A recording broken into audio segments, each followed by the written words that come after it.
নদীর এপারে ছাড়িয়া নিঃশ্বাস, ওই পারে সুখ আছে আমার বিশ্বাস। এমন ভ্রান্ত ধারণাগুলো বাদ দিন। মানুষের জীবনটা এত সহজ নয়। প্রকৃতপক্ষে যারা আমরা প্রবাসী তারা এই জিনিসটা খুব সহজেই বুঝতে পারি।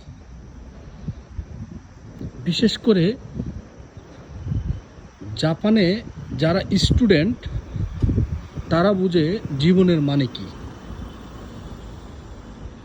তারা বুঝে আসলে জীবন, সত্যি জীবন কি। সেই সকালবেলা চলে যায় ভার্সিটিতে বা ল্যাঙ্গুয়েজ প্রোগ্রামে, সেখান থেকে প্রায় 3টা-4টার দিকে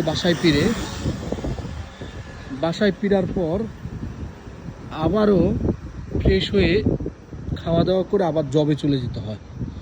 কেউ সারা রাত জব করে, কেউ রাত 4টা বাজে বাসায় ফিরে। তারপর বাসায় ফিরে এসে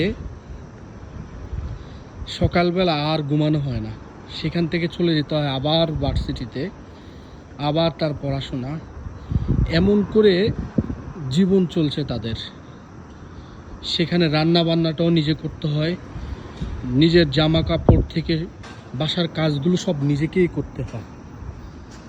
এবং মাস শেষে যে বেতন পায় তার 80 থেকে 90% চলে যায় তার ভার্সিটি, তার বাসা ভাড়া, তার জীবনের নিত্য নতুন খরচ। বাকি যে 10% বা 15% থাকে সেটাও প্রিয়জনদের জন্য দেশের বাড়িতে পাঠিয়ে দিতে হয়।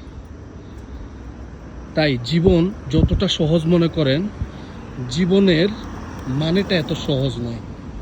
ধন্যবাদ।